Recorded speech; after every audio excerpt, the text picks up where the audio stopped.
Bom, meus amigos, boa noite a todos.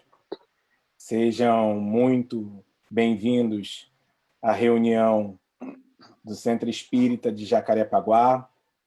Para nós aqui é uma grande alegria estar aqui com vocês nesse momento virtual, nesse momento em que a gente, desde o dia 18 de março, quando interrompeu as nossas atividades, decidimos por voltar com as palestras públicas de forma online, e hoje nós estamos tendo a oportunidade de estar abrindo esse momento histórico aqui para a nossa casa, com o nosso companheiro Wagner Paixão. Então, antes de mais nada, aqui fica o nosso agradecimento, os nossos sinceros votos de amizade, de carinho e de muita paz nesse dia especial e iluminado para todos nós. Bom, nós estamos utilizando para fazer esse processo stream a ferramenta do Zoom. Então, nesse momento, muitos de vocês vão conseguir assistir, ouvir, e as nossas interações vão acontecer através do chat. O Wagner vai abrir um espaço no final para que a gente possa estar trazendo algumas perguntas, dúvidas, ou até mesmo alguma exemplificação. Então, eu vou pedir a todos que, por favor, enviem aqui no bate-papo, reservadamente para os Centro Espírita de Jacarepaguá. E aí, no final, eu vou selecionar as perguntas para apresentar ao nosso querido Wagner, tá bom? Então, é isso o recado. Vocês não vão conseguir abrir o áudio só por questões da palestra mesmo, mas vocês vão conseguir ver e ouvir tranquilamente. E para você que nos acompanha pelo Facebook, seja muito bem-vindo ao SEG. Para nós também é uma grande alegria ter vocês do outro lado da telinha. Obrigado. Passo agora a palavra ao nosso querido companheiro Marco Aurélio, presidente do Centro Espírita de Jacarepaguá. Boa noite, meus irmãos de ideal espírita, que a paz de Jesus possa estar em nossos corações e que nós possamos dividir essa paz com todos aqueles que nos cercam. Uma noite histórica para o Centro Espírita de Jacarepaguá, já que nós estamos usando hoje a tecnologia do Zoom, né? Primeira vez, mas tudo vai dar certo, tudo vai correr direitinho. Nós temos hoje a visita de um grande companheiro que já esteve na nossa casa por diversas vezes e passa a ser uma pessoa querida do Centro Espírita de Jacarepaguá. Hoje ele nos trará um assunto bastante interessante, que é o Espiritismo e o Evangelho. E a gente sabe que Wagner vem lá das Minas Gerais, ou está lá nas Minas Gerais, sempre com um bom assunto, né? Sempre trazendo novidades para a gente, né? E isso é muito bom, isso só faz enriquecer o nosso conhecimento. Estamos harmonizados, né? Mas que possamos nos harmonizar totalmente, eu vou pedir à nossa companheira Tereza que faça leitura de um livro à sua escolha e uma página ao acaso. Por favor, Tereza. Obrigada. Boa noite a todos, queridos irmãos. Wagner, eu já dei as boas-vindas, é sempre muito bem recebido por nós, né? Por toda a sua simpatia e seu conhecimento. Quiçá a gente em breve possa tê-lo novamente, bem rápido. A página aberta é Fonte Viva, pelo Espírito Emmanuel e Franciscano Xavier. É a mensagem 122. Entendamo-nos. E Emmanuel comentou baseado numa carta na primeira epístola de Pedro. Diz assim: mas, sobretudo, tende ardente caridade uns para com os outros. E Emmanuel comenta: não existem tarefas maiores ou menores. Todas são importantes em significação. Um homem será respeitado pelas leis que implanta. Outro será admirado pelos feitos que realiza. Mas o legislador e o herói não alcançariam a evidência em que se destacam sem o trabalho humilde do lavrador que semeia o campo e sem o esforço apagado do varredor que contribui para a higiene da via pública.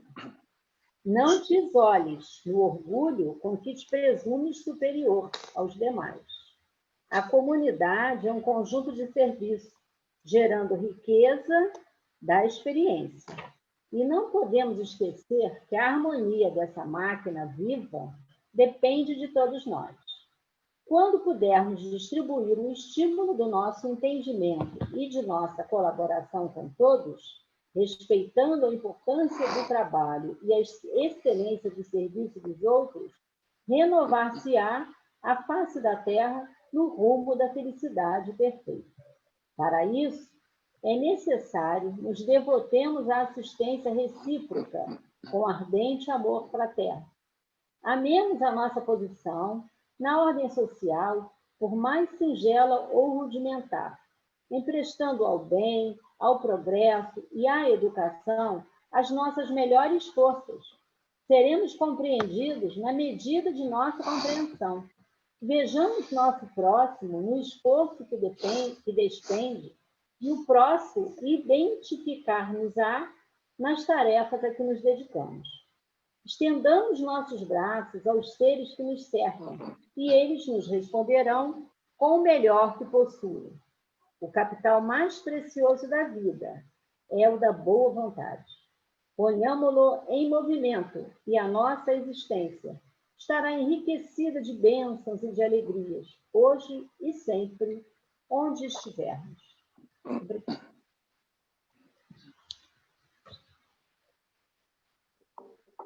Deus, nosso Pai, Jesus, nosso Mestre, nosso Guia, mais uma vez reunidos em seu nome, buscando o aprendizado, buscando aprendizar e aplicar na nossa vida.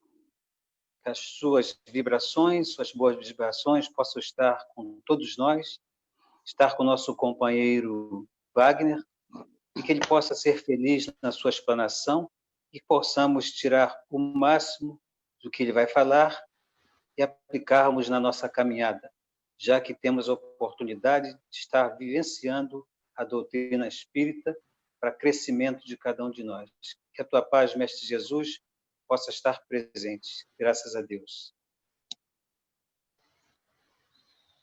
Bom, como eu falei, anunciei nosso companheiro Wagner, lá das Minas Gerais, celeiros de grandes espíritas, né?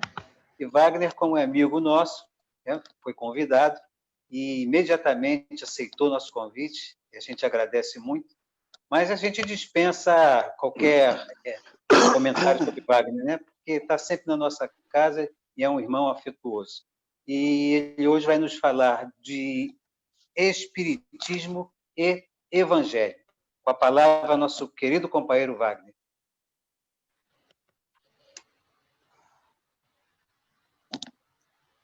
Queridos irmãos que nos ouvem, que estão participando conosco dessa sessão do Centro Espírita de Jacarepaguá, cuja história todos reconhecemos no Rio de Janeiro, pelo seu valor histórico, pelo seu trabalho doutrinário evangélico. Nós saudamos a todos pedindo a Deus que possa nos abençoar na nossa marcha. É uma alegria poder estar compartilhando com vocês do Rio e de todas as partes que nos acompanham essa reflexão em torno do papel do Espiritismo com o Evangelho. Nós vamos começar dizendo que o primeiro centro espírita que foi fundado foi por Allan Kardec para exatamente congregar aqueles que se interessavam pela nova ciência. E essa ciência, ela chega num tempo, a gente poderia dizer que é um fruto sazonado da evolução na Terra, por promessa de Jesus, que enviaria o Consolador, e ele chega no momento apropriado, depois de um tempo de grandes retomadas após a Idade Medieval, que foi ultrapassada primeiro com o trabalho das artes, a Renascença foi importantíssima, para depois surgir o chamado Iluminismo ou a Enciclopédia, quando grandes vultos do passado, segundo os espíritos, retornam ao palco humano para estabelecerem a libertação do pensamento. E nós temos, então, um ambiente de desenvolvimento tanto das ideias, dos conceitos, entre ciência e filosofia, porque são descobertas que, ou vamos dizer, seria um processo de reeducação que enseja o desenvolvimento da pesquisa, da análise, da observação, e vão surgindo expressões diversas, e as ciências se multiplicam no tempo, formando novos liceus, com grandes avanços de interpretação, de entendimento. A matéria vai sendo esquadrinhada como nunca, inclusive com o desenvolvimento tecnológico que nos alcança hoje em plenitude de possibilidades, nos ensejando, inclusive, esse intercâmbio em todos os pontos do globo ao mesmo tempo, o que era impensável naquela época. E nós percebemos que a própria zombaria estabelecida pelos reformadores do pensamento, por libertadores do pensamento, acerca da religião, ela dizia respeito não propriamente ao Criador, mas àquilo que o homem fez da religião. E nós temos todo um desmoronamento de uma estrutura arcaica herdada da Idade Medieval para o surgimento de um novo tempo. Então, muitas vezes a gente considera assim, quando nasceu esse novo tempo?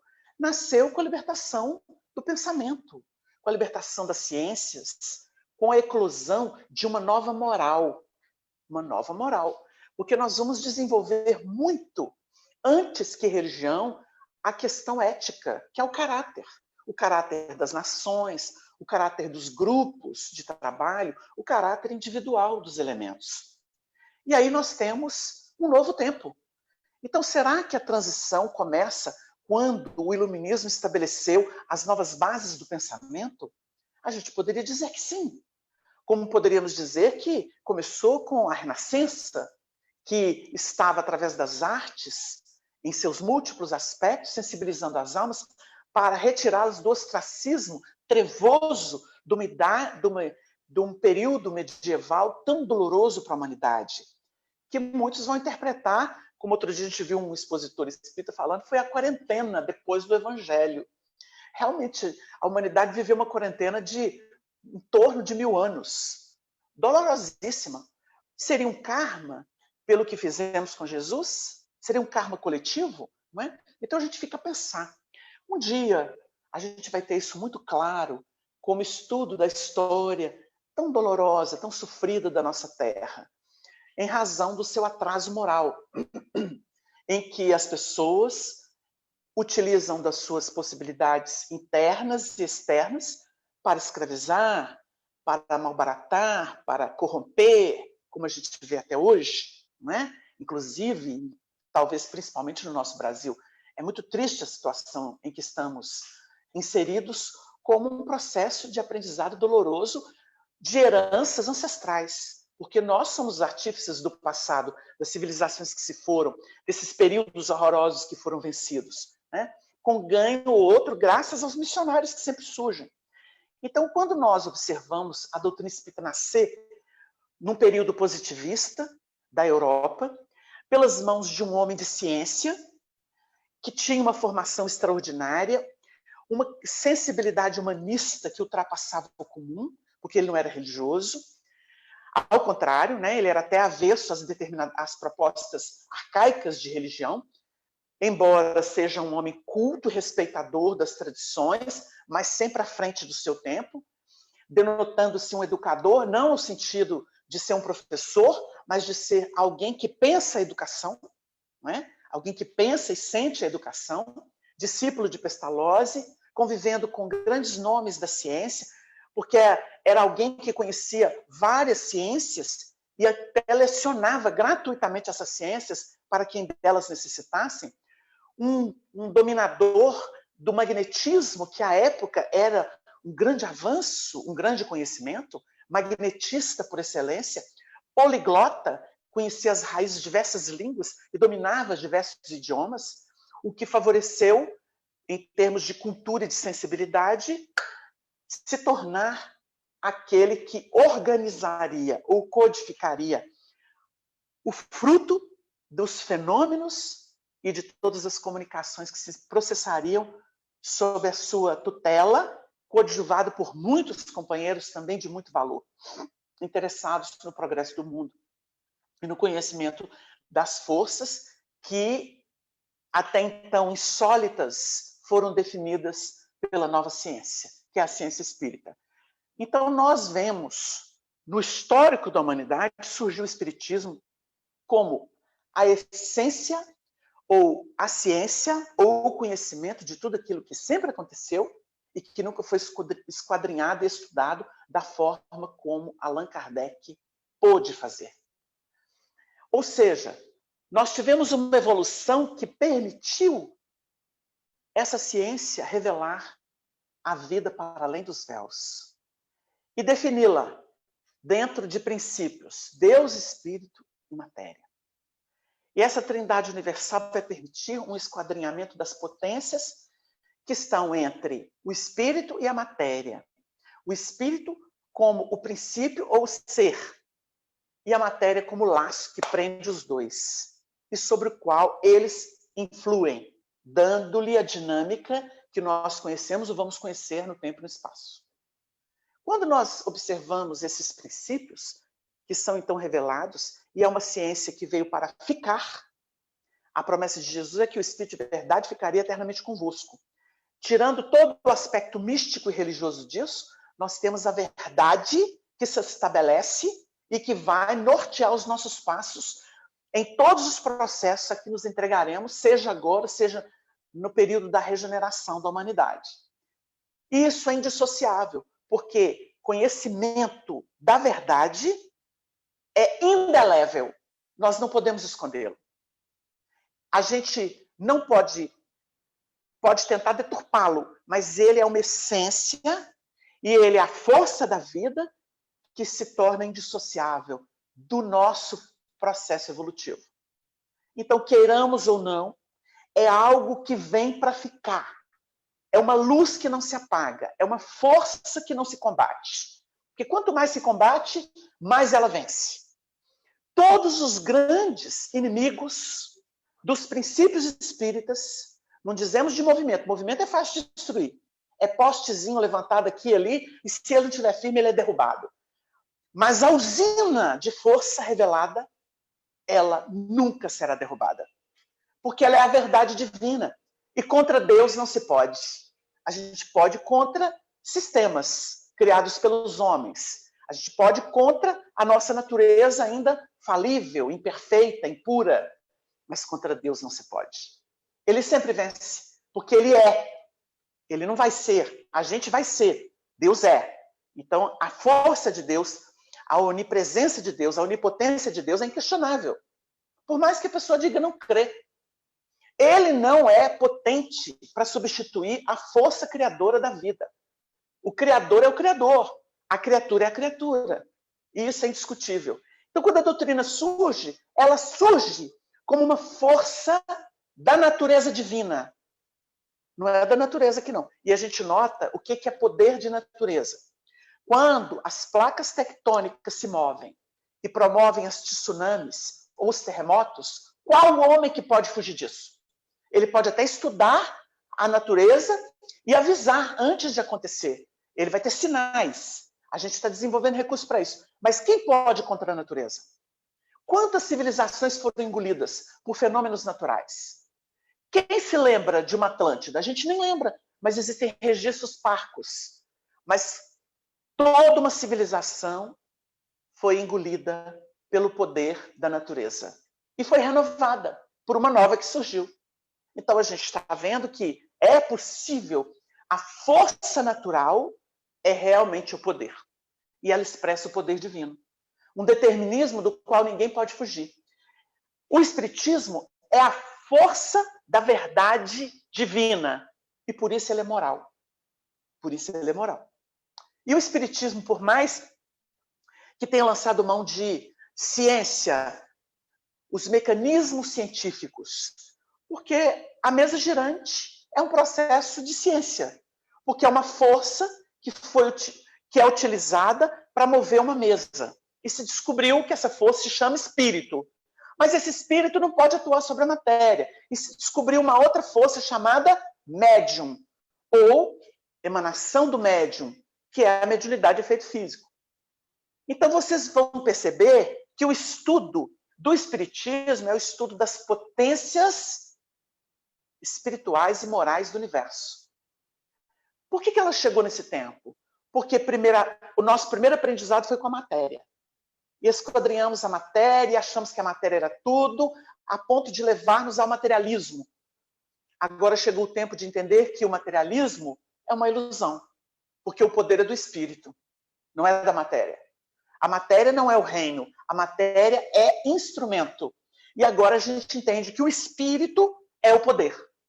E entendendo nos espírito, nós vamos estudar o que ele é, a sua natureza, que instrumentos ele utiliza para poder atuar na matéria, porque nós vamos descobrir que nós temos um perispírito, que é o mediador entre o espírito e a matéria, o corpo propriamente dito, e vamos perceber que o nosso pensamento são ondas eletromagnéticas, e elas podem ser dirigidas e realizar muitas coisas.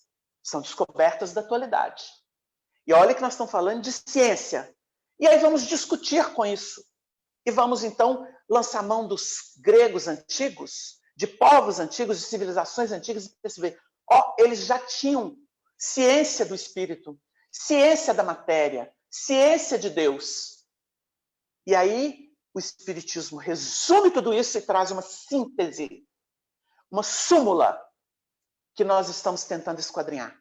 Quando a gente esquadrinha, estudando, pesquisando, conferindo como é possível dentro dessa ciência de observação, dentro da aplicação cabível, nós vamos perceber que essa ciência, ela nos comprova alguma coisa. Que coisa?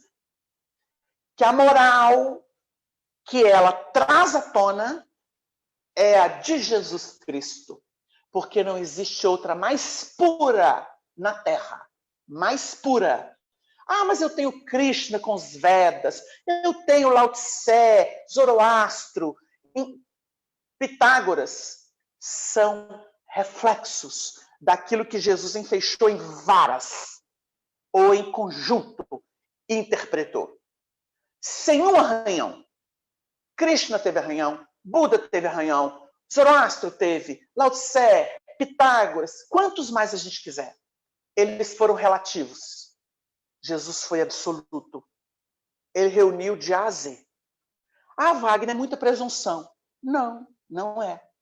Porque Jesus interpretou tudo aquilo que era uma proposição filosófica, uma proposição religiosa, ele incorporou. Por isso ele é o Cristo. Tudo bem, então vamos esquadrinhar isso. Estude toda a doutrina dos espíritos, publicada por Allan Kardec, e você vai chegar a uma conclusão. Você vai chegar. Pode estudar toda a mística das religiões, todas as mitologias, todos os tratados filosóficos, todos os enunciados sábios, e você vai ver que o Evangelho é a alma divina do processo evolutivo que diz respeito ao nosso orbe e a todos os orbes da amplidão. É o Espírito divino, é o Espírito vivificante. Aqui na Terra, a gente fala alma porque ela vai estar presa a uma interpretação, a um intérprete. Então é alma, porque ela teve que usar o processo material, físico, para se revelar. Mas, em essência, ela é espírito e vida. Espírito e vida. Quando a gente observa os ensinos de Jesus e os seus exemplos, você vai à seiva da verdade divina. E o Espiritismo vem moldurar isso. Com seus princípios, ele vem comprovar que o Evangelho é a expressão mais pura da vivência do amor que Deus permitiu aos seres. Então, nós vamos entender que o Evangelho é uma consequência do Espiritismo. Indissociável. Tem gente que fica discutindo. Porque o Espiritismo não é religião. Essa religião que a gente está acostumado a ver? Não. Embora muitos homens querem fazer assim. Não é? Tem gente que está oficiando na casa espírita.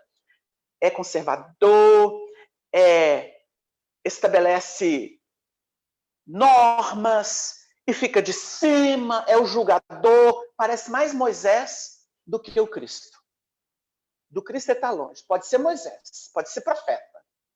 Porque o João Batista, que foi o precursor do Cristo, ele foi lá na casa do do Herodes e ficou gritando que ele não prestava, que ele era imundo. E aquelas mulheres eram, né? Ó, perdeu o pescoço. Perdeu a cabeça. Cortaram o pescoço dele. Por quê? Provocou. Mas ele estava cumprindo uma lei. Porque ele havia feito isso no passado. Então cumpriu-se a lei. Mas Jesus não tem pega nenhuma com a matéria. Espírito puro. O mais puro de que temos notícia. Então o seu evangelho é a expressão da sua pureza.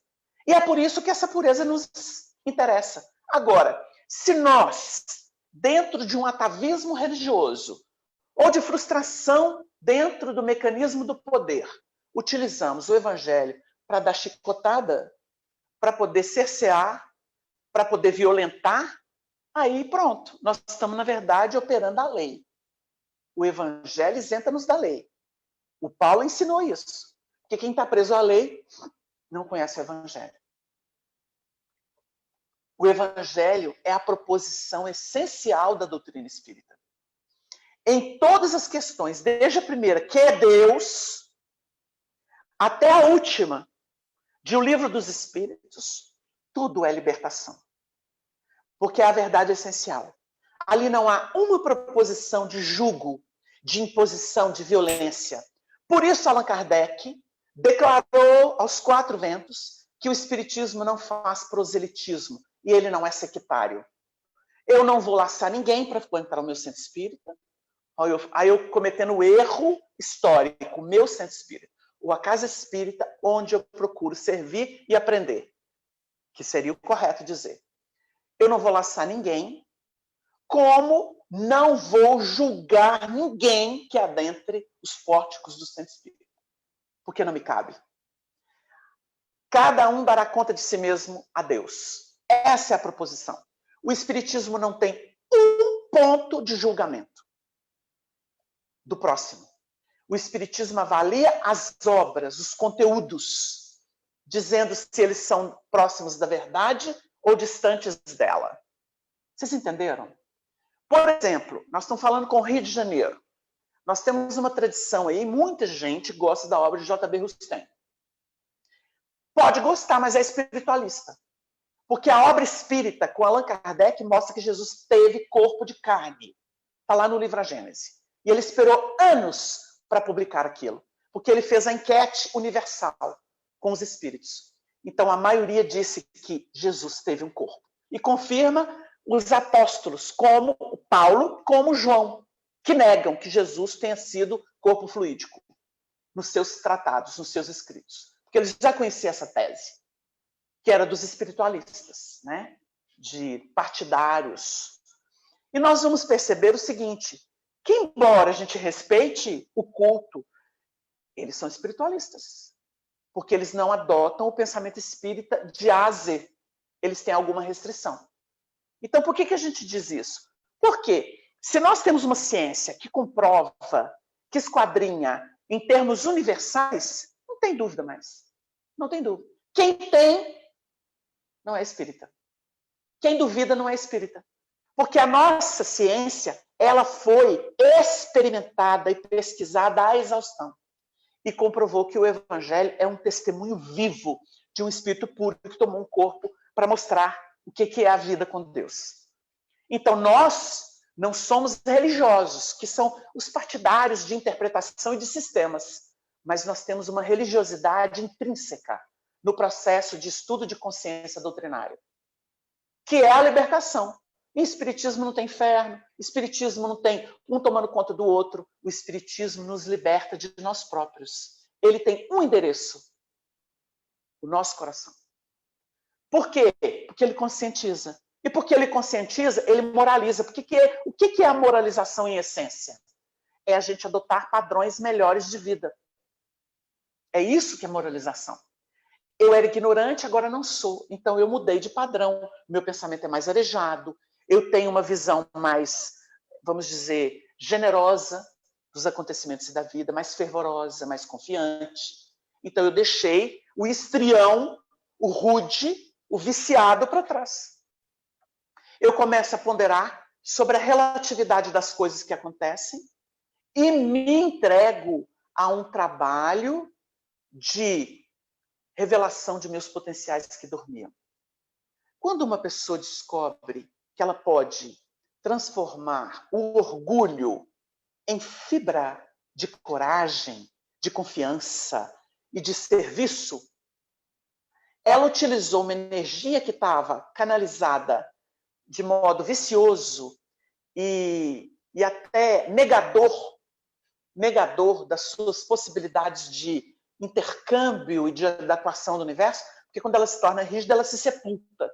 Então ela começa a viver, ela tem maleabilidade, porque ela descobre que essa força é para ela lutar pela conquista de si mesma, e não para se indispor a tudo, até a Deus. Aí ela percebe que essa força, ela não pode ser destruída, ela tem que ser canalizada. Não é? Quando um vaidoso deixa de buscar aplauso, reconhecimento externo, através da sua imposição, dos seus caprichos, ele começa a fazer a costura que nem uma agulha, porque ele tem a habilidade da simpatia, da abertura para compreender e acolher as pessoas. Não é curioso isso? Ué. Porque a vaidade tem a ver com o sentimento. E o orgulho tem a ver com a cristalização da mente, rigidez, indisposição, falta de maleabilidade. Então, você vai estudar isso no Espiritismo. Allan Kardec, num outro livro, que não é o Pentateuco, os 5 livros da codificação, mas obras póstumas, ele vai fazer um estudo sobre o orgulho e o egoísmo, suas causas, suas consequências e os meios de combatê-los. E ele vai fazer exatamente essa análise. Ele vai mostrar que nós temos, com o Espiritismo, uma visão do que nos aguarda, da nossa retaguarda, de onde estamos, por quê, para quê, como operar, e aí você relativiza tudo. Então não tem nada supremo, não tem nada definitivo. Foi isso que Nossa Senhora ensinou para o Chico. Quando Emmanuel intermediou para dar um recado para ele, isto também passa. Tudo passa. Porque nesse mundo que a gente está, tudo é transitório. O Wagner é transitório. As pessoas do centro de Jacarepaguá são transitórias. Elas estão em trânsito. Elas não são isso que elas estão hoje. Elas serão muito melhores. Então, nós estamos em trânsito. Um corpo é uma veste. Uma personalidade é uma interpretação que eu estou dando para mim mesmo, dentro de condicionamentos reencarnatórios. E a partir daí as coisas vão se dando. Então nós chegamos ao Evangelho. O que é Evangelho? Amar a Deus sobre todas as coisas e ao próximo como a si mesmo. É o resumo que Jesus fez. Faça teu próximo que desejas que o próximo te faça. Regra de ouro. E aí? Perdoa 70 vezes 7? Ou seja, eu não existo mais. Eu, como personalidade, tem valor nenhum. Eu terei valor se eu aplicar essa veste e esse momento psicológico, psíquico meu, numa atividade benéfica, para mim e para os outros. Porque só se ama quem aprende a amar o outro. Eu tenho que me amar no sentido de me permitir enxergar a verdade. Mas se eu amo o outro, eu estou me amando. Porque se eu me amo e fico só preso em mim, sem fazer nada por ninguém, eu sou um egoísta. Isso é paixão, não é amor. É paixão no seu sentido negativo. Porque existe a paixão positiva, que é o ardor de fazer alguma coisa quando a gente acredita e se dá por inteiro. Essa paixão é bendita. Agora, a paixão personalista é o seu sepulcro, é o seu túmulo. Você se enterra e se destrói. Sofistica os processos de destruição. Então, nós temos o Espiritismo como sendo a ciência que se desdobra em filosofia para emoldurar a moral do Evangelho. A moral evangélica é o ponto nevrálgico da doutrina espírita. Por isso, Allan Kardec a revelou no Evangelho segundo o Espiritismo e a enalteceu na última obra que ele publicou em vida, que foi o livro A Gênese, quando ele começa a estudar a natureza, o caráter da revelação espírita e culmina com a nova era, a nova geração. Nós temos ali os capítulos estudando os fluidos, que é o estudo da matéria. Quando ele estuda fluidos, está estudando a matéria. Ele estuda o Antigo Testamento. Ele estuda a natureza. Primeiro ele estuda a natureza de Deus, o bem e o mal. Avança para as teorias apresentadas sobre a formação da Terra. Estuda Gênesis de Moisés, os símbolos que aquilo tem, tão bonitos, tão fecundos.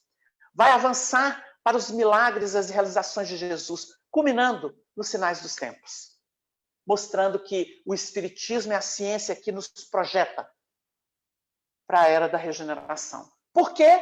Porque define e dá nome às coisas. Qual que foi o mérito do iluminismo? Dar nome às coisas. Libertou o pensamento porque mostrou que era isso, que era aquilo, por isso se chama enciclopédia. Ou seja, os gregos que deram nome às coisas e que fundaram uma era inteligentíssima, sábia, voltaram. E estabeleceram o quê? O final da Idade Média. E abriram a nova era, para que a moral da nova era chegasse pelo Espiritismo. Qual que é o objetivo do Espiritismo? Moralização da humanidade. Qual que é o sinônimo disso?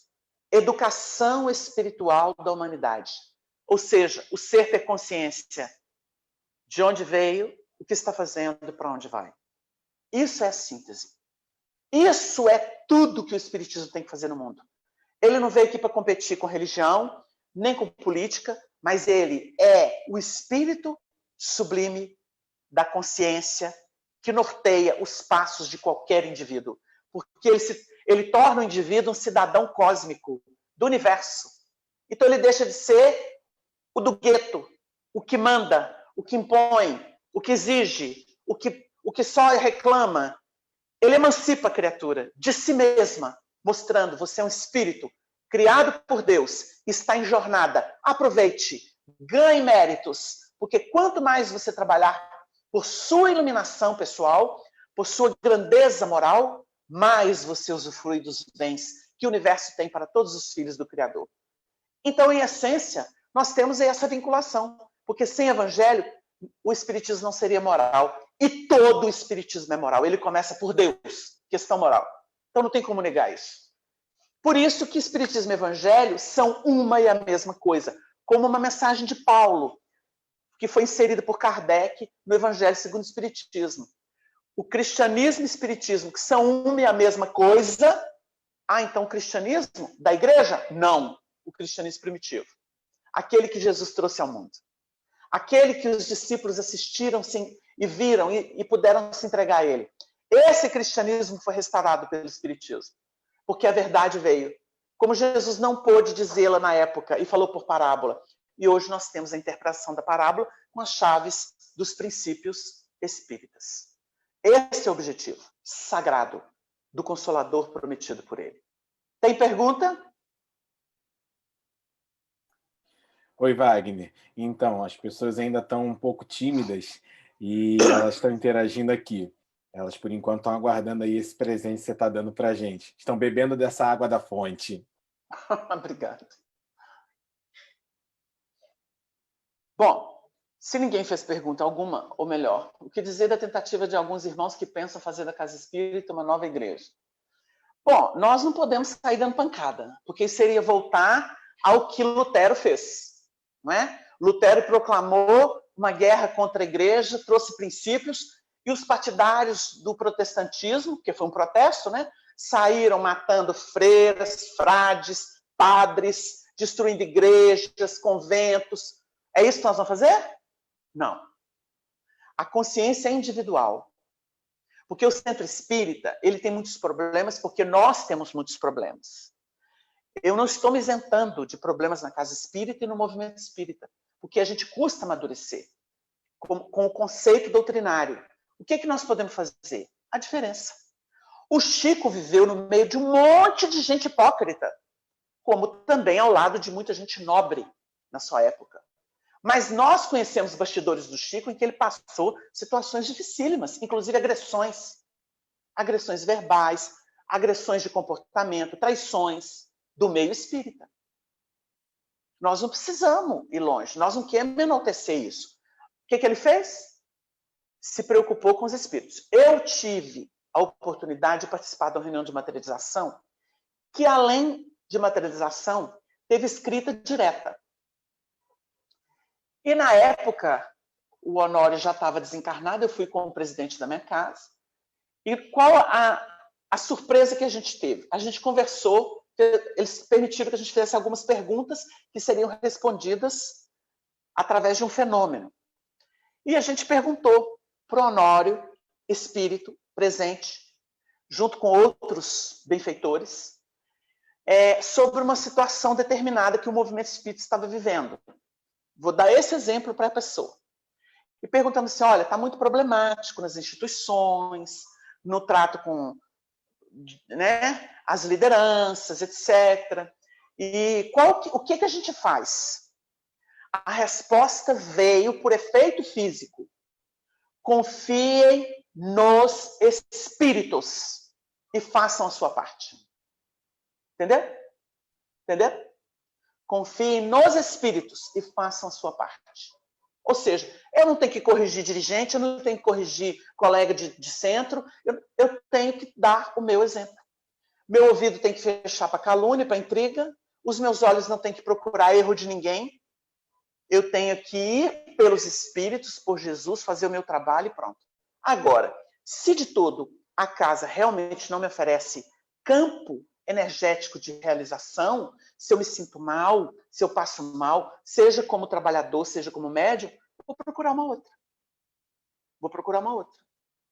O Chico, quando mudou para Uberaba, e o pessoal falava de casa demais, porque a casa, ele falava assim, a causa, o Chico Xavier disse isso, a causa está acima da casa.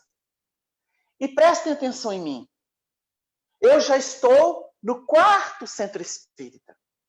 No 3º centro espírita, desculpe. Porque ele saiu do Luiz Gonzaga, foi para a Comunhão Espírita Cristã, deixou a Comunhão Espírita Cristã e fundou o Grupo Espírita da Prece. Eu estou no 3º centro espírita. Ou seja, não coube mais? Vai embora. De Pedro Leopoldo, ele teve que ir embora para dar paz para a família, porque virou um inferno a vida deles. Então, ele renunciou o lugar que ele amava, que ele fundou com o irmão, com a família, e foi embora. A comunhão já existia, o Valdo Vieiro trabalhava lá. Então, ele foi trabalhar lá. Mas, hoje a gente pode dizer, porque isso foi uma revelação que o Dr. Elias Barbosa me fez, ele teve problema com a administração de muitas doações que ele recebia. Porque ele queria que aplicasse na educação de crianças para formá-las até a faculdade e desviar o dinheiro e começar a ampliar o centro, reformar o centro. Ele não queria isso. Aí ele, não satisfeito com a decisão da diretoria da casa, ele foi embora. Fundou num terreno que era dele, na casa que era dele, que ele construiu com a ajuda de amigos, o Grupo Espírita da Prece. E pôs um coraçãozinho lá. Aqui funciona o Grupo Espírita da Prece, o culto cristão do Evangelho, do irmão Francisco Xavier, em terreno de sua propriedade. Ou seja, aqui ninguém manda. Mas como é que ele desencarnou? Ficou velhinho. Quem que mandava lá? Não era ele mais. E aí começou a acontecer o que lá? Vender de tudo. Tudo que ele não gostava. Adiantou? É por isso que eu te falo. A gente tem que fazer a nossa parte. Entendam as pessoas se quiserem. Entendam os que quiserem. Então, essa pessoa que perguntou como fazer com o centro espírita, vá pelos espíritos. Agora, se a casa ficar inviável, você não se sentir bem, procure uma outra. Né? Agora, seja mais humilde. Seja mais tolerante. Exercita isso. Porque muitas vezes a gente tem o ego muito inflado. Qualquer coisinha irrita a gente melindra. Então a gente tem que fazer um estudo, um autoestudo também. Porque tem hora que o problema não é a casa, porque problema existe para toda parte, né? Eu fujo de um chefe carrasco, eu pego outro, que pode ser pior. Você entendeu? Se é um problema de teste para mim, eu preciso enfrentar. Agora, nós temos problemas nas casas espíritas. O problema é falta de fraternidade. E a gente tem que repensar isso. Conteúdo doutrinário, que é um problema, porque hoje as casas espíritas têm muita palestra de autoajuda, tudo bem, mas o centro espírita tem um papel, é ensinar o espiritismo. E o espiritismo não é, com todo respeito, romancezinho que qualquer um psicografou. É obra kardeciana, as obras dos clássicos, as obras, por exemplo, de Dona Ivone, de Chico Xavier, porque é material demais. Então, é preciso que a gente pense, tá bom? Tem dois lados, o problema do centro e o nosso problema pessoal. Nós temos que analisar os dois. Wagner, a gente recebeu uma pergunta aqui pelo Face, e foi a seguinte: o que dizer para os queridos irmãos que, nesse momento difícil da história da humanidade, acabam se atendo demais aos aspectos imediatos e materiais, e, por conta do cenário atual, acabam se entregando à depressão ou ao desânimo?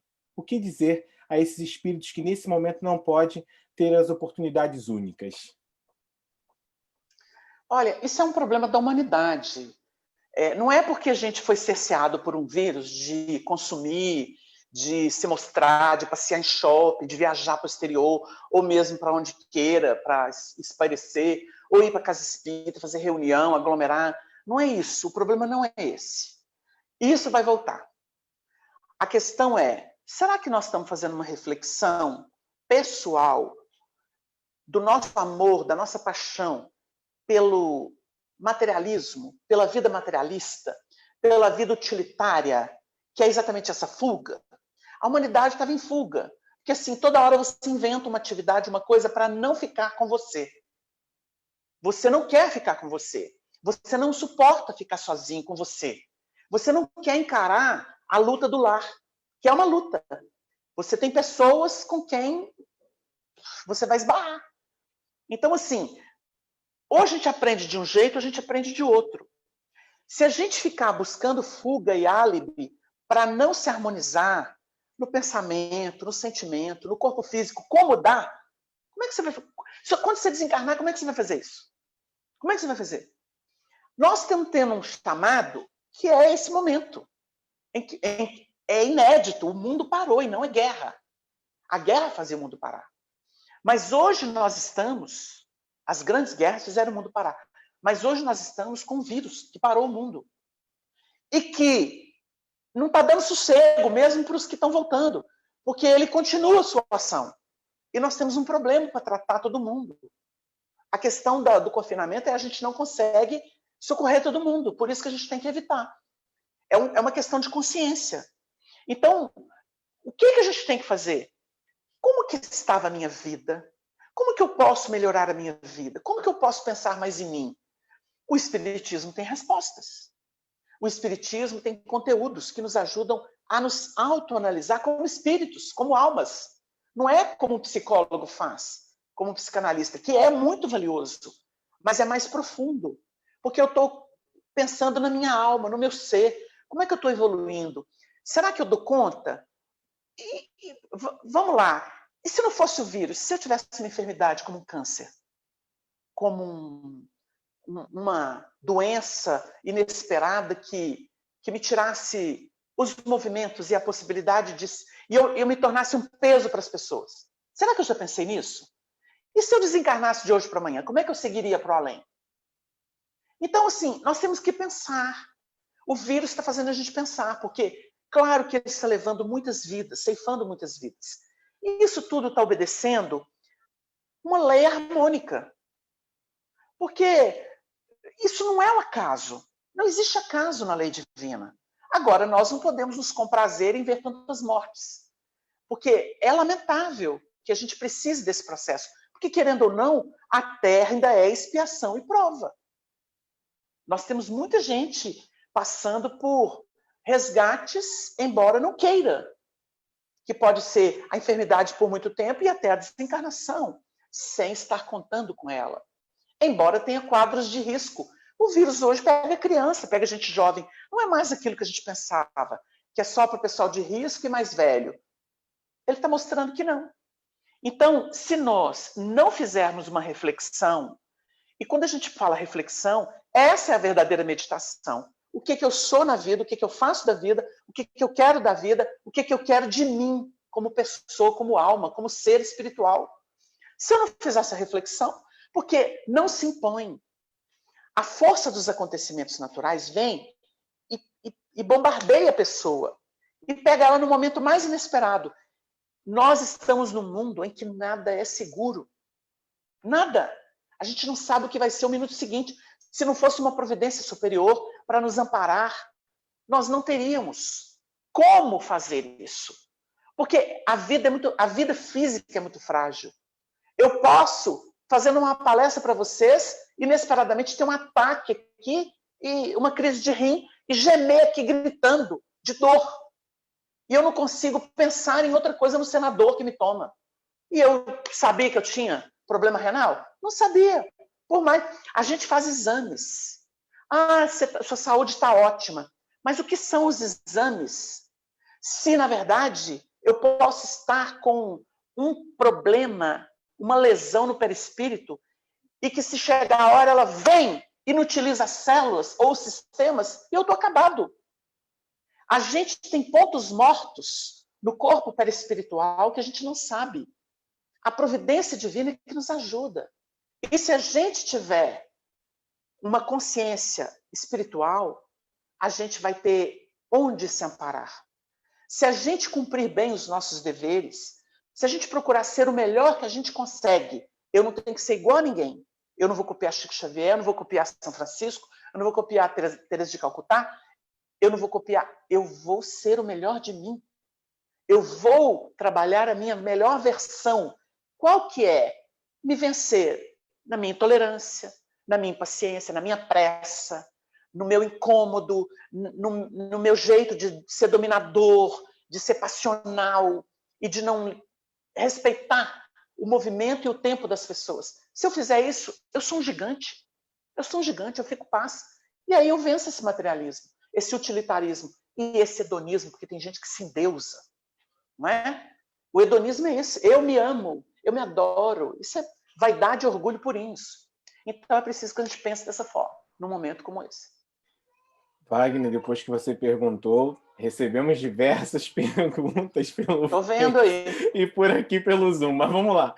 E algumas acho que você já até entrou um pouquinho, mas acho que cabe ressaltar para prestigiar os amigos. Já também. deu para dar uma ideia que a pandemia que eu vi aí, né? Isso. E aí acho que deu uma ideia, né? Acho que já prestigiando o amigo. Com certeza. Eu acho que aqui trouxe uma questão interessante. Qual o seu olhar para as pessoas que frequentam várias casas religiosas e de diversos segmentos, inclusive trabalhando nessas casas? Livre-arbítrio. A gente não pode julgar ninguém. Às vezes a pessoa está até colhendo culturalmente, vibracionalmente, impressões. A gente não sabe o histórico da pessoa. Se ela tem esse gosto, qual que seria o malefício de uma pessoa buscar templos religiosos? Nenhum.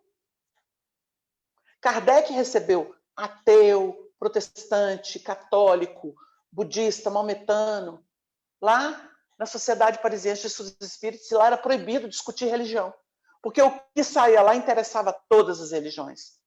Então, não tem viabilidade, não tem. Não tem por que incomodar com uma pessoa que está em busca de muitas coisas e que vai, numa hora dessa, fazer a metabolização, vai fazer a síntese de tudo isso que ela buscou e se sentir mais atraída por uma manifestação ou outra. Porque a gente tem que entender uma coisa. O Espiritismo é uma ciência que nos revela o infinito da vida e traz a moral pura de Jesus. Ela cabe em qualquer lugar. Essa moral cabe em qualquer lugar. Ela cabe na Umbanda, ela cabe no Candomblé, ela cabe no Centro Espírita, ela cabe no protestantismo, ela cabe no catolicismo, ela cabe no budismo, ela cabe em qualquer lugar. Embora as regras das religiões. Vocês entenderam? Porque a moral é o espírito divino que anima tudo. É pensar no Criador e Pai que todas as religiões reconhecem, a não ser aquelas que fazem magia negra, que negam o bem. Não estamos dizendo disso, né? Mas se essa moral chegar lá, quem sabe até converte um pouquinho aquele povo encarnado e desencarnado que está lá. Você entendeu? Então, assim, o Espiritismo não cerceia, porque o Espiritismo não é uma religião formalizada que você entrou nela e você está proibido. Kardec defendia o direito da pessoa de pessoalmente se manifestar e cultuar aquilo que for aprazível. Aquilo que for aprazível. Na intimidade, você faz o que você quiser da sua vida. Agora, no centro espírita, existem os padrões estabelecidos pelo Espiritismo e você vai ali colher dessa forma. Agora, na prática sua, no dia a dia, se você sai do centro espírita e faz o nome do Pai, ninguém pode te criticar. Porque isso é seu. Agora, um dirigente de reunião espírita ensinar isso para os seus profitentes, para quem frequenta o centro, é uma aberração. Porque o espiritismo ensina que nós não precisamos de sinais mágicos. Mas quando eles existem, o espiritismo respeita. Aí está a questão. Nós tivemos outra questão aqui interessante, e aí assim, enquanto cidadão do mundo, posso discutir política, mas eu, espírita, né, atuante no movimento espírita, devo ou não discutir política? O espírita é um cidadão antes que tudo. E ele, no plano pessoal, ele pode ter aquilo que mais lhe agrade, porque é seu direito de arbítrio, de ajuizamento. É direito. Eu posso, por exemplo, não gostar do governo que está aí. Eu posso gostar do que estava uns 2 mandatos antes. É meu direito. Embora as pessoas achem que tem que crucificar quem gosta. Eu posso não gostar dos que passaram e posso gostar desse. É questão de arbítrio. Por quê? Se Deus permitiu, se a vida permitiu, são provas que nós estamos atravessando. E nós atravessamos provas de toda ordem. Sabe por quê? Porque o ser humano é falível. Olha, a gente pode falar assim, aqui em Minas a gente tem uma grande admiração por JK. O JK foi fabuloso. Mas todo mundo fala que teve corrupção na época dele. Porque Brasília foi construída com olhos fazendo vista grossa para não ver a corrupção dos negócios que eram feitos. Aí eu te pergunto o seguinte, num Brasil que é corrupto desde o seu nascimento, com a coroa portuguesa, nós temos 500 e poucos anos. A gente não aprendeu essa lição ainda. E enquanto os homens que estiveram aqui forem homens que estão em expiação e prova, porque erraram na Europa, na Ásia, e vieram caídos, mesmo de capela, cheios de vício, você acha que nós vamos ficar livres de corrupção? Tão cedo. Agora a gente tem que procurar meios de fugir dela. Como? Com participação. Como que é a participação? Só não é agressiva. Eu não posso bater nos outros. Eu posso me manifestar como cidadão, mas eu não posso formar querelas, agredir as pessoas. Não é assim. A gente muda o mundo por consciência, por educação. Não é por essa forma grotesca. Dizem os espíritos que nós passamos por muitas revoluções. Há pouco tempo a gente estava analisando a questão do Simão Bolívar, que libertou a América Central do jugo espanhol. O jugo espanhol foi um dos mais cruéis que a gente já viu em termos de escravização. Quantas civilizações maravilhosas foram destruídas sem a menor piedade por causa do fanatismo religioso da Espanha. Porque a Espanha, ela tem uma marca, um karma horroroso. Inquisição, esses domínios cruéis da forma como se passaram. Então você vai ver que ele libertou. Mas como é que ele desencarnou? Profundamente decepcionado. Porque o povo não tinha educação para formar uma república e ser um povo unido. Os jogos de interesses continuaram. E o povo aceitava ser manipulado. Então, o que você entende disso? Tem que preparar a base primeiro. Você tem que educar. Como que educa? Você pode educar com escola, com instituições educacionais, mas principalmente pelo discernimento moral.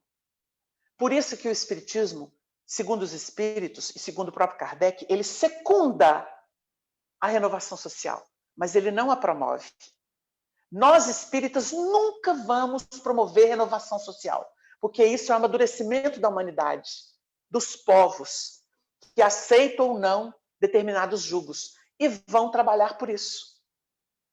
Então é nesse sentido. Olha, existem povos que saíram na frente no sentido educacional, de conscientização. A Inglaterra é um deles. A Inglaterra chegou a ajudar alguns povos a se emanciparem, embora ela subjugasse no seu passado. E embora os piores piratas saíssem da Inglaterra para saquear os mares. Você entendeu? Então existe dualidade em tudo. É o ser humano. Então a gente não pode apostar 100% num camarada. Você dá crédito a ele até ele provar em contrário. E é o que acontece nas eleições. As pessoas acreditam, mas elas podem ser traídas, porque realmente a prova do poder é muito difícil, como a prova da riqueza, da beleza. Isso tudo é explicado pelo Espiritismo, mas o Espiritismo secunda o processo, mas ele não faz o processo. Por isso que não adianta brigar com o espírita. Não adianta. A gente vê aí, espírita sim, espírita sim. Ora, põe a mão no fogo pelas pessoas. Você pode trabalhar por uma consciência mais próxima do Evangelho, mas isso é uma questão de educação moral. E se não tiver o senso moral, não adianta, porque vai ser essa paixão que a gente está vendo aí, um querendo engolir o outro. E não é por aí. Com razões, cada um apresentando a sua. Às vezes você olha e fala assim, realmente, é mais sensato, é menos sensato, mas existem razões. Então as pessoas estão em níveis evolutivos diferenciados. E a gente tem que procurar muito orar, vibrar por uma situação melhor e fazer a nossa parte. Porque se eu, na minha casa, sou corrupto, não adianta eu gritar contra a corrupção. Se eu, na minha vida emocional, psicológica, espiritual, sou corrupto e antifraternal, o que adianta eu gritar contra político, contra políticas? Não adianta. Então, isso é um problema intrínseco. E se a gente está em paz com a gente navega por todas as áreas. O Chico atravessou um dos piores períodos do nosso país. Tem gente até que acusa ele. Coitado dele se ele falasse alguma coisa contra a ditadura. O pescoço dele rolava e a doutrina espírita estava frita. Né? Então ele navegou como pôde, para tentar, fiz-me como fraco para ganhar os fracos. Fiz-me tudo para todos, para de alguma forma salvar alguns. E o Espiritismo chegou onde a gente está, com muita credibilidade, com muito respeito da sociedade, embora os problemas intramuros que nós ainda temos que resolver. Muito bom, Wagner. E por fim, a gente vem recebendo, até peço desculpas aos outros irmãos que acabaram enviando, mas como a gente foi recebendo na ordem, a gente foi respeitando a ordem de chegada das perguntas, até por conta do horário. E muitas pessoas falaram sobre a questão do desencarne coletivo no Facebook, a pandemia, os desencarnes que estão acontecendo, como que é vista essa questão da transição planetária, e aí eles estavam pedindo diversas opiniões. Então, assim, eu recebi umas 5 ou 6, até pelo meu WhatsApp, e aí eu gostaria de dividir com você para que a gente pudesse, então, fazer um apanhado nessa questão para esclarecer e apacentar esses corações amigos que nos ouvem nesse momento e nos assistem, e para que a gente possa, então, dar a palavra ao Marco. Olha, é inquestionável que nós estamos vivendo essa virada do mundo de expiação e prova para o mundo de regeneração. Nós estamos vendo muito movimento, até que não é divulgado, muito movimento de grupos de pessoas ou de individualidades, estabelecendo ou tentando fazer alguma coisa pela humanidade, pela natureza, pelas questões éticas. É porque isso não dá ibope, né? Infelizmente, isso ainda não dá ibope, e a mídia se preocupa muito em massacrar, amedrontar, dominar e estabelecer as políticas que interessam a grupos que comandam. As grandes potências, as grandes corporações, porque onde está o dinheiro, está a obediência, né? Está o serviço prestado, ainda é assim. Mas nós estamos vendo que a espiritualidade usa o próprio mal que nós produzimos, porque o vírus é uma herança nossa, isso não é maldição, isso é um problema nosso de toxidez psíquica, né, que vai induzindo vírus, bactérias, bacilos e outros congêneres a se comportarem estranhamente, de modo mutante, porque as nossas ondas mentais vão criando uma toxidez tal, né, que nós vamos ter que, de alguma forma, limpá-la, sofrendo na própria pele. Aí a gente muda o padrão mental, padrão emocional, padrão psicológico, espiritual, e aí saneia. Então a gente está vendo um acerto que começou. Porque a gente sabe que existem muitas questões para a gente trabalhar. E muitos espíritos vão saindo da Terra, alguns se limpando nesse processo, as reencarnações coletivas, as desencarnações coletivas, essas mortes inesperadas, elas funcionam por depuração para muitos espíritos, que vão ser acolhidos no mundo espiritual, vão ser preparados, mais leves, porque resgatam coisas que estavam em aberto, de delitos, de karmas negativos, e elas voltarão a reencarnar. Agora, tem uma classe de espírito que está saindo da Terra que não volta mais. Porque a Terra não vai ser palco em muito pouco tempo, e quem deu esse sinal foi o Espírito Emmanuel, 2057, ou seja, nós temos poucos anos para atingir isso, né? 2020, 37 anos. Não dá para quem tem karma pesado, criminoso mesmo, vilão da humanidade, pessoa tomada de interesse pessoal, extremamente orgulhosa e egoísta, esse pessoal não dá conta de, em tão pouco tempo, conseguir reencarnar, se depurar para merecer um novo tempo. Porque, tirando a expiação da Terra, essas pessoas vão ter que reencarnar onde tem expiação. Ou vão inaugurar isso no mundo primitivo, que é o que está acontecendo com muitos espíritos. Desde que Chico, antes de desencarnar, deu notícia que eram milhares e milhares os espíritos estavam dando adeus à Terra. E a gente está vendo essa safra embora. Então, quando a gente vê esses crimes contra o planeta, contra a natureza, contra os povos, contra as pessoas, contra os direitos, né, humano, a gente diz assim, coitado desse povo, porque é crime coletivo. Crime coletivo, para você pagar ele, é muito difícil. O individual, você até dá conta. Se é uma querela sua com alguém. Agora, crime coletivo precisa de muito tempo para você se depurar. Porque você precisa se conscientizar e redimir um monte de gente que você lesou. E aí eles vão fazer isso num outro ambiente, não na Terra. É o final. Então você vê o seguinte, são muitas providências, muitas. Você consegue conscientizar todo mundo? Não. Quem não ouviu, que trate de correr atrás. Porque os avisos foram muitos, os exemplos foram muitos. Então é a seleção dos bodes e das ovelhas. Quem que substitui esses espíritos que estão indo embora? Os que estão sendo preparados no mundo espiritual. Lembrando o seguinte, nós temos mais de 8 bilhões de criaturas encarnadas. Segundo André Luiz, sabe qual que é a população total da Terra? 24 bilhões de almas. Ou seja, tem muito espírito para reencarnar. E os que estão se preparando mais avançados, esses que vão ter a oportunidade de vir. Porque os que estão atrasados e que estão empedernidos no mal, vai ficar com muita saudade.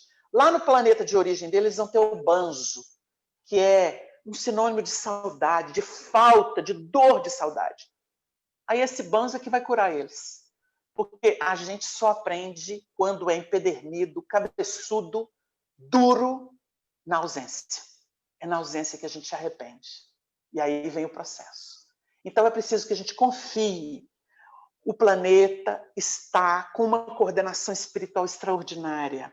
Os espíritos estão saneando nesse momento de parada do mundo, em que o materialismo, em que o usufruto, as paixões deram uma sossegada, estão no lar, e não tem aquele consumo, aquela competição desenfreada. Os espíritos estão conseguindo retirar muitas entidades dos bolsões de miséria que fomentavam esses estados febris de materialismo nas pessoas.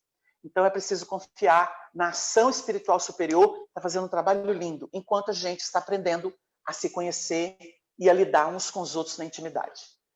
Então é isso que a gente teria que dizer em súmula desse processo que foi levantado aí pelo nosso irmão em súmula.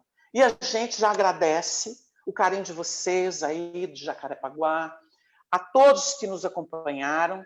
Nós estamos juntos. A grande embarcação que se chama Terra tem um timoneiro que se chama Jesus. Não é idolatria, é consciência de que um espírito puro nos guia e as leis divinas são cumpridas, a cada um segundo as próprias obras. Vamos trabalhar no bem. Muita paz para todo mundo, muita gratidão a todos vocês aí do Centro Espírita de Jacarepaguá. Obrigado, gente.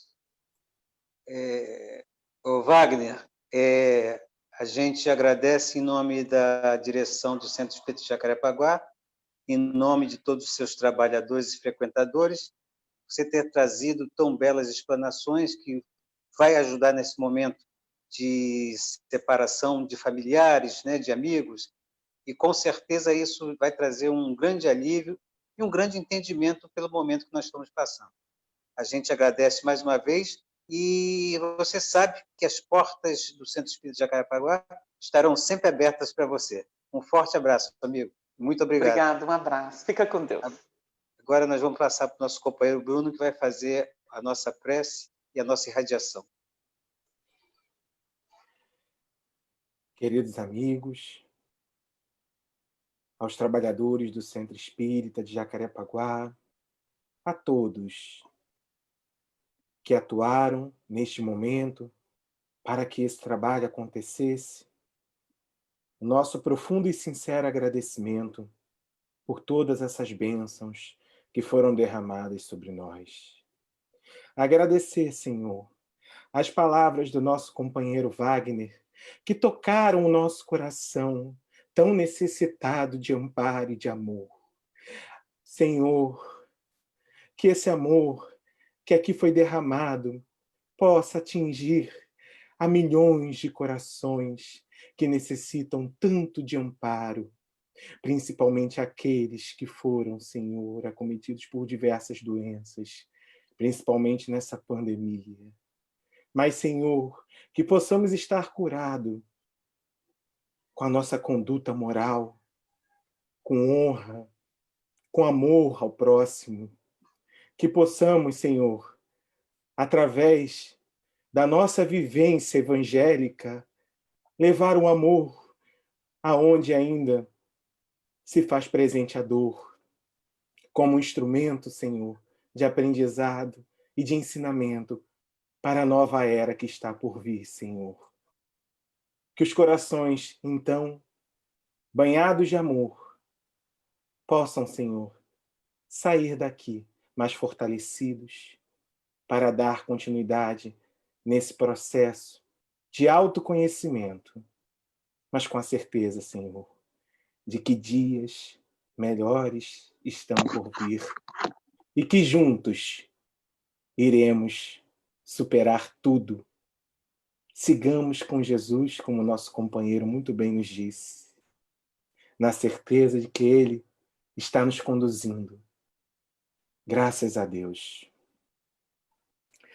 Obrigado a todos. Wagner, beijo no coração. A todos que aqui participaram, o nosso agradecimento. Na sexta-feira, 8h da noite, nós vamos ter o nosso companheiro Moisés Santos com o tema Transição Planetária. É um companheiro também muito querido, que vai estar trazendo esse tema que hoje também foi discutido, mas que a gente vai estar trazendo para vocês aí também o link da próxima reunião, também vai ser transmitido pelo Facebook. Moisés Santos com o tema Transição Planetária. Obrigado a todos. Por favor, Marco. Só agradecimento a todos que participaram, agradecimento da direção, e que na próxima semana nós possamos estarmos juntos para mais um aprendizado. Acho que hoje foi muito bom e eu agradeço a presença de todos. Muito obrigado. Em nome da direção. Muito obrigado a todos. Uma boa noite para vocês e até sexta-feira. Tchau, tchau. Tchau, tchau.